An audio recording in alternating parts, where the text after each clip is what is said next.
নমস্কার। মহলার পরের দিন দুজন সারাদিন বাড়িতেই ছিলাম। অফিসের কাজের ফাঁকে ফাঁকে টুকটাক প্ল্যান আনপ্ল্যান কিছু খাবার তৈরি আর খাবার খাওয়া নিয়েই আজকের আমাদের ব্লগটি। লম্বা লম্বা করে বিনসগুলো ওরা দেয়। মাশরুম সসটা আমার ওয়ান অফ দ্য ফেভারিট। এবার দিয়ে দিলাম চিজ।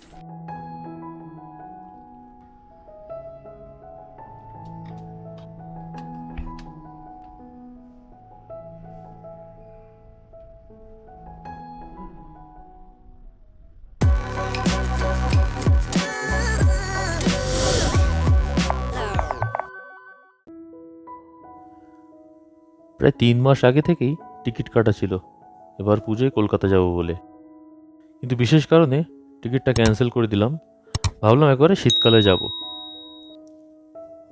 তো পুজোটা এবার অন্যভাবে কাটানোর ইচ্ছা ছিল এখানে। এদিক ওদিক টুকটাক যাব, পুজো ব্যাঙ্গালোরেই কাটাবো। কিন্তু মহলার পর দিন থেকে কেমন যেন মনে তো লাগলো কলকাতা যাই। কিন্তু হাজারো প্ল্যান থাকলেও মহলা সেই মহিষাসুর মর্দিনী বীরেন্দ্রকিশোর ভদ্রের কণ্ঠে শুনলেই কেমন আনচান করে বাড়ি যাওয়ার জন্য। আর ঠিক তাই হলো। সকাল থেকে সব এই নিয়েই রিলসগুলো আসতে থাকলো ফোনে একের পর এক আমাদের সামনে। তার উপর নানা প্যান্ডেলের প্রতিমা ঠাকুরের ছবি সব সামনে আসতে থাকলো, মনটা কেমন ব্যাকুল হয়ে উঠলো।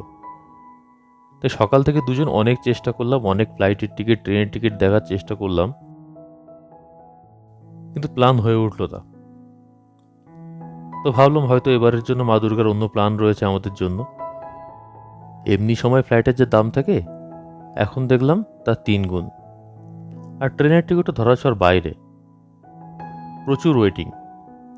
তো ভাবলাম এবার তাহলে এখানেই কাটাই।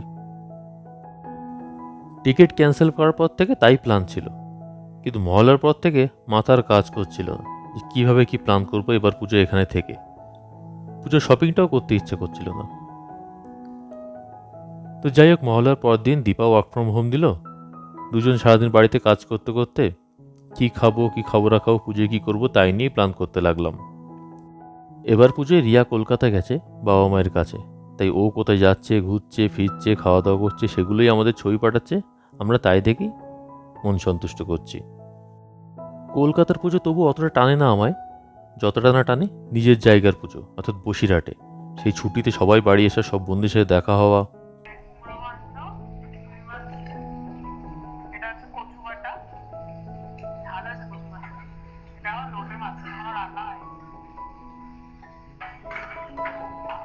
তিনটে বাজে তো কখন খাবি? লাইট, এগুলো লাইট লাগিয়েছে, দেখা যাচ্ছে সব বিল্ডিং এ লাইট লাগিয়েছে। তারপরে ঘাস ফাস পরিষ্কার করেছে। রিয়া আমাদের ভিডিও কলেই দেখাচ্ছিল ওখানে কলোনিতে দুর্গাপুজোর জন্য আস্তে আস্তে সেজে উঠছে। এসব নিয়ে সকাল গড়িয়ে দুপুর হলো। তো দুপুরে খাওয়ার জন্য দীপা ভাত বসিয়ে দিল। আমি জাস্ট ভাতটা নামাচ্ছিলাম, দীপা অফিসের কাজ করছিল একটু ততক্ষণে।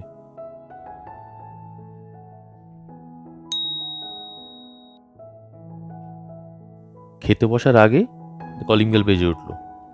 দুপুরবেলায় কেউ তো আসার কথা ছিল না। খুলে দেখি জোম্যাটো ডেলিভারি বয়। আমি আর দীপা দুজনেই অবাক। তখন রিয়া বলল, আমাদের মন খারাপ, কলকাতা যেতে পারছি না, এসব ওকে বলেছি, তাই ও বিরিয়ানি অর্ডার করে দিয়েছে আমাদের জন্য। এমনিতেই এখানকার ডনে বিরিয়ানি খেতে একটু পছন্দ করি আমি। এই জায়গার বিরিয়ানিটা আমার আর রিয়ার খুব পছন্দ। ও মাঝে মাঝে যখন বাড়ি থাকতো, ওয়ার্ক ফ্রম হোম করতো, ও দুপুরে অর্ডার করতো, আমরা দুজনে এটা খেতাম। বিরিয়ানি বন্ধন বলে একটা রেস্টুরেন্ট আইটিপিএল এর কাছে। অনেকদিন আগেই ইউটিউবে ভিডিও দেখেছিলাম, তবে আমার ওখানে গিয়ে একদিন বসে খাওয়ার ইচ্ছা। 299 টাকায় ওখানে নাকি বিরিয়ানি বুফে দেয়। 2 রকমের আনলিমিটেড বিরিয়ানি আর তার সাথে 3 রকমের আনলিমিটেড চিকেন স্টার্টার।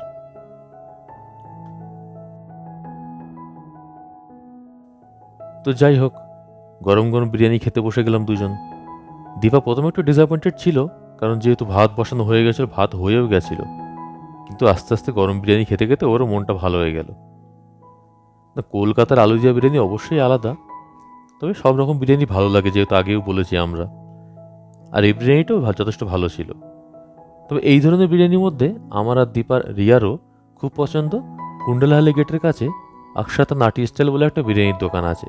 প্রায় যাই আমরা ওখানে, অসাধারণ টেস্ট। সকাল থেকে আকাশ কুসুম নানা রকম ভাবনা চিন্তা করতে করতে দুপুর গড়িয়ে গেছিল। তাই কী রান্না করবে কী খাবো ভাবতে ভাবতে আলু সত্য ভাতই বসিয়ে দেওয়া হয়েছিল। রিয়া পাঠিয়ে দিল বিরিয়ানি। তাই আলু সেদ্ধ ভাতটা রাতে আর কিছু খাবো কিনা বা তার সাথে কী খাবো সেটা নিয়ে দুজন খেতে খেতে আলোচনা করছিলাম। দীপা বলল, আলু সেদ্ধ যখন করাই আছে, আজ তোমাকে নতুন একটা কিছু করে খাওয়াবো। মাছ মাংস আজ আর থাক, তুমি খাওয়ার পরে অফিসের আগে একটু ব্রোকলি নিয়ে এসো আমার জন্য, আর মাশরুম। তো আমি খাওয়ার পর সেই মতো এনে দিলাম, আর অপেক্ষায় রইলাম কি বানায় ও দেখার জন্য।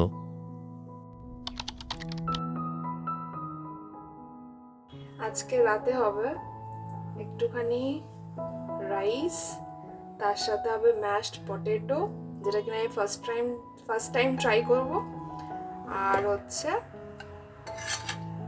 Mushroom sauce with broccoli fry. এটাই ভেবে রেখেছি। মাশরুম সস তো আগে অনেকবারই বানিয়েছি, তো এইটা এবার ট্রাই করব।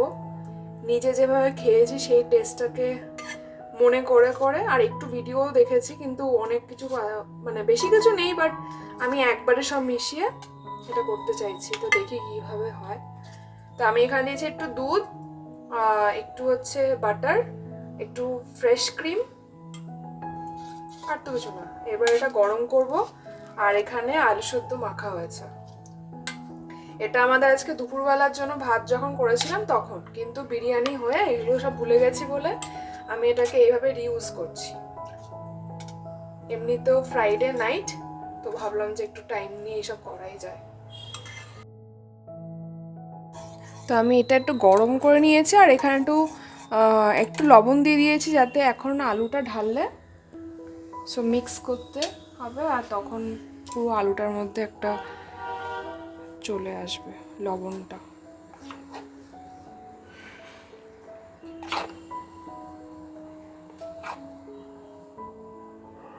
আমার পার্সোনালি এগুলো করার থেকে আমার সাজাতে বেশি ভালো লাগে। তো রিয়া থাকলে এগুলো রিয়া বেশ করে, আর আমি বেশ প্লেটিংটা করি, আমার খুব ভালো লাগে। আগুনটা বন্ধ করে দিলাম।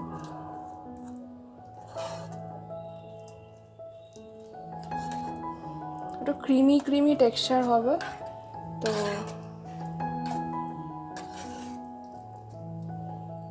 বাবা মা দেখলে তো অজ্ঞান হয়ে পড়ে যাবে, আলু সেদ্ধের সঙ্গে দুধ বাটার এসব মেশাচ্ছি। দেখো বেশ ক্রিমি টেক্সচার কিন্তু হয়ে গেছে। আমার না ক্রিমটা অপশনাল, মানে থাকলে লাগবে। আর অথেন্টিক ম্যাশড পটেটো কিন্তু একটুখানি কোর্সলি থাকে, একদম মানে মিশ হয় না। সো বেশি চটকালে হবে না, জাস্ট এরকম করে থাকতে হবে। স্প্যাচুলা থাকলে ভালো হতো, বাট আমাদের নেই, তো কাজ চালাতে হবে।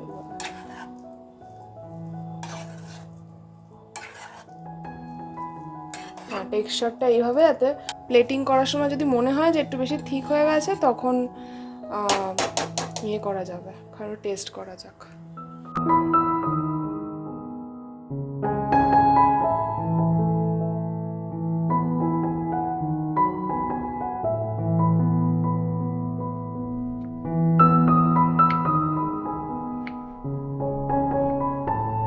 এবার হচ্ছে আমরা ব্রোকলিটাকে একটু ফ্রাই করে নেব, হালকা একটু বাটার দিয়ে, একটু নুন দিয়ে একটু ফ্রাই করে নেব। একটুখানি রসুন দিয়ে দিলাম কুচিটা, যাতে একটা ভালো হালকা একটা গার্লিকি ফ্লেভার থাকে।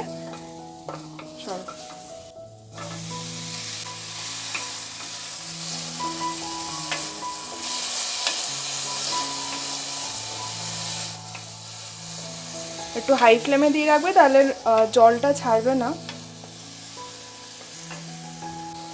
একটু নুন দিয়ে দিলাম,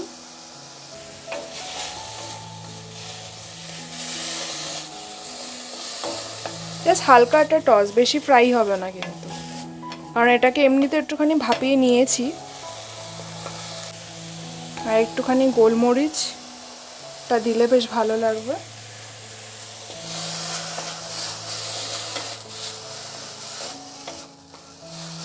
এবার হবে হচ্ছে বিনস ফ্রাই, কারণ বিনসটাকেও আমি একটু ইয়েতে জলে ভাপিয়ে নিয়েছি, তো হালকা একটু নরম হয়ে রয়েছে। সো এখন জাস্ট ওটাকে ফ্রাই করব একই সেম প্রসেসে।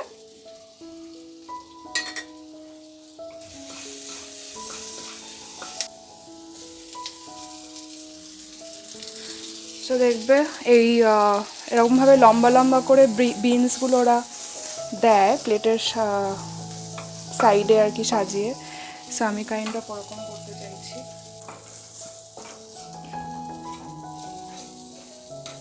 এবার হবে মাশরুম সসটা। সো অনেকটা গার্লিক হয়ে গেছে, ঠিক আছে দিয়ে দিচ্ছি, এত কষ্ট করে কেটেছি। অ্যাকচুয়ালি এইসব রান্নাগুলো কিন্তু অনেক সময় কম লাগে,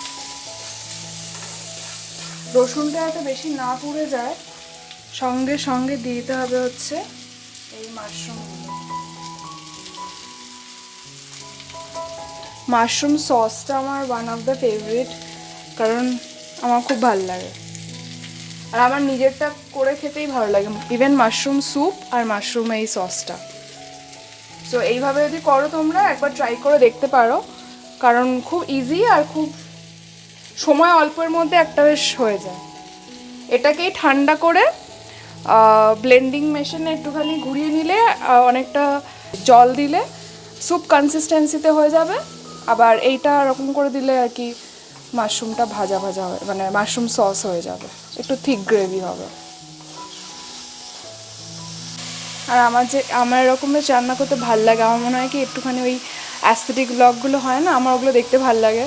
তো ভাবো আমি ওরকম একটা আলাদা চ্যানেল করব, বাট ওগুলো অনেক টাফ হয়, এক একটা অ্যাঙ্গেল থেকে নেওয়া। আস্তে আস্তে দেখো মাশরুমে একটা জল ছাড়ছে, তো আরও নরম হয়ে যাবে। এবার আমি নুন দেবো মাশরুমটা দেখছো এরকম একটা কনসিস্টেন্সি হয়েছে, মানে হালকা একটু নরম, হালকা একটু বেশ ইয়ে রয়েছে। তো এই সময়টা আমি নামিয়ে নিই, তারপরে সেই প্যানটা বা আলাদা প্যানে বাট মানে ওই হোয়াইট সসটা আমি তৈরি করি। কিন্তু আমাদের তো আর হাউস হেল্প নেই, তো এক্সট্রা আমি আর করতে পারছি না, কারণ সেই খেয়ে দিয়ে যদি অর্ধেক বাসন মাজতে হয় তাহলে সেই মজাটাই চলে যায়। সো আমি এটার মধ্যে এবার দুধ, ফ্রেশ ক্রিম, একটু চিজ এগুলো অ্যাড করে একটা ক্রিম বানিয়ে নেব। আলাদা করেই আমি করি, কিন্তু এখন আর ইচ্ছা করছে না, দুটো কড়াই হবে বা দুটো প্যান হবে, সো এটার মধ্যেই করে নেবো। সো তার জন্য এটা আরেকটু সফট হতে হবে। এবার ডিরেক্ট দুধটা দিয়ে দিচ্ছি।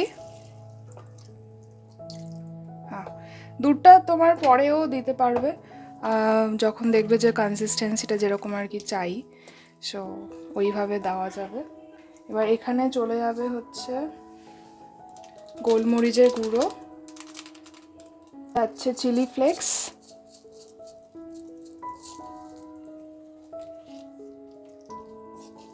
এবার দিয়ে দিলাম চিজ,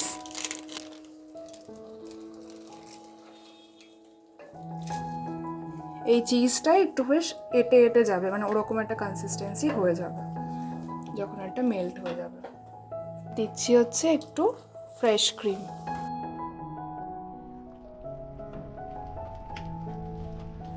হালকা একটুখানি অরিগানো দিয়ে দিলাম। এটা কিন্তু অপশনাল, থাকলে দেবে, না থাকলে লাগবে না অত। হয়ে গেছে আমাদের, দেখো একদম সময় কম লাগলো।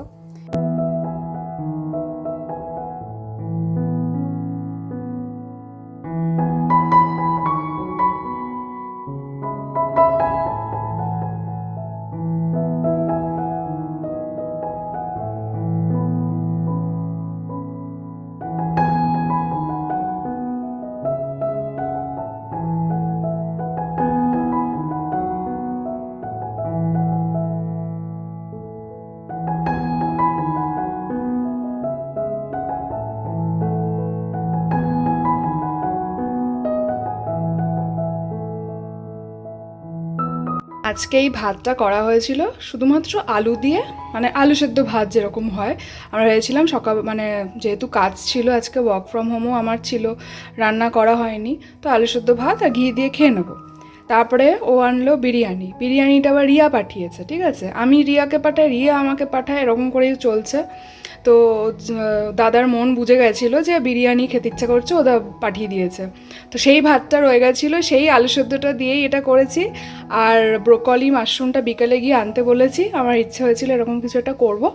তো আলু সেদ্ধ ভাত টার্ন ইনটু, কি বলবো, কি বলা যায় এটাকে, যাই হোক, যাই একটা হলো।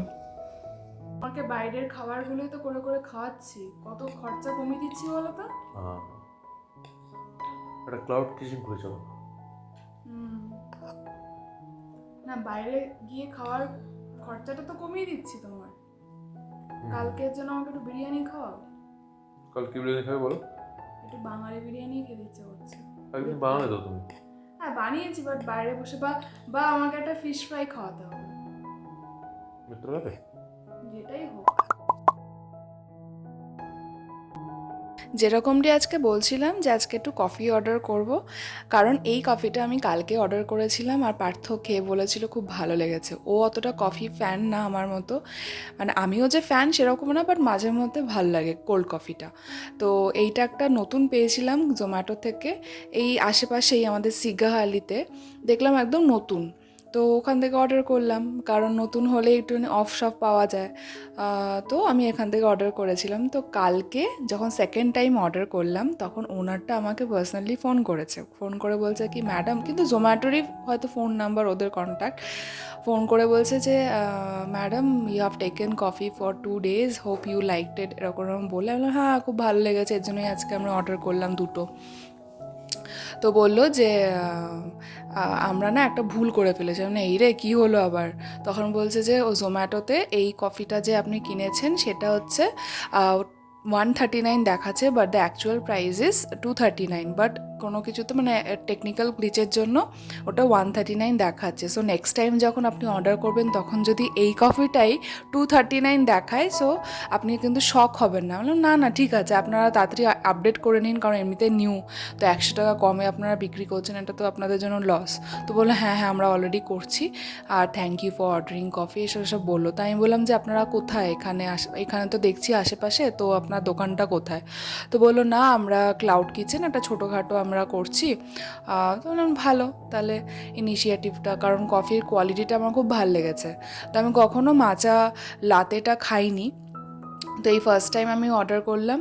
আর যেই দামের অনুযায়ী বাইরে গেলে তোমরা কিন্তু মাচা তারপরে লাতে এগুলো সব কিছুই মোটামুটি অ্যাবাভ 260 কি 250-র ওপরেই এগুলো, বাট ওরা খুব রিজনেবল প্রাইসে দিচ্ছে, আর কোয়ালিটি কিন্তু ওরা কম্প্রোমাইজ করছে না।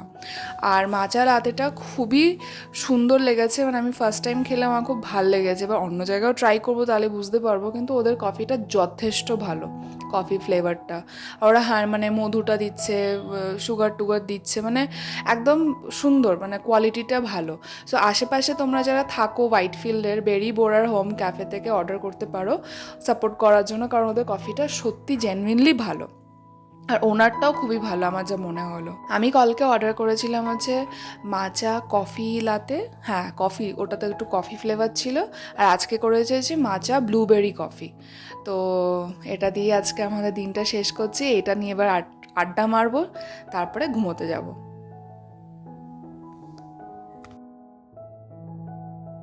আজ তাহলে এইটুকুই থাক, দেখা হবে আবার নতুন একটা ভ্লগ নিয়ে।